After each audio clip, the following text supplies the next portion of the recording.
ለምንድነው ማተኝ? ምንድነው ችግርሽ? ምንም ችግር የለብኝም። አንዴ ብቻ አውራኝ። ምንም እናወራው ነገር የለም። ደጋግሜ ነግሬሻለሁ። የኔና አንቺ ነገር ያበቃለት ጉዳይ ነው። ሰው እኮ ይሳሳታል። ቆይ ከኔ ምንድነው ያየሽው? ያኔ ፍቅር ረግጠሽ ስቴጅ ምንም ያለ መሰለሽ? አሁን ደስተኛ መሆን የረበሸሽ? አሁን ነው ጥፋት የገባኝ። ይቅር በለኝ።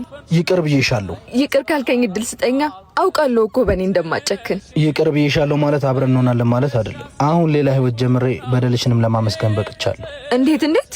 አንቺ ገፍተሽኝ ባትሄጂ ፈጣሪ በሷ ፍቅር አይክሰኝም ነበር። እውነትም ቆርጦልሃል። በጣም ታሳዝናለህ። በእኔ ሳይሆን በራስሽ ዘኝ። አካሄድሽ እኮ የምትመለሽ አይመስልም ነበር። ለሚያየው በድለሽኝ ሳይሆን በድየሽ የምትሄጂ ነበር የሚመስለው። ስህተቴን ደጋግማ አትንገረኝ። ገብቶኛል አልኩህ አይደለ? ስህተትሽ ከገባሽ ደግመሽ ለምን ሌላ ስህተት ትሰሪያለሽ? ምን አረግኩ? አሁን ደግሞ እየበጠበጥሽ ነው። እኔ እንዳንቺ አይደለሁም። ያለኝን ትቼ የሩቁን አልመኝም። ተይኝ በቃ።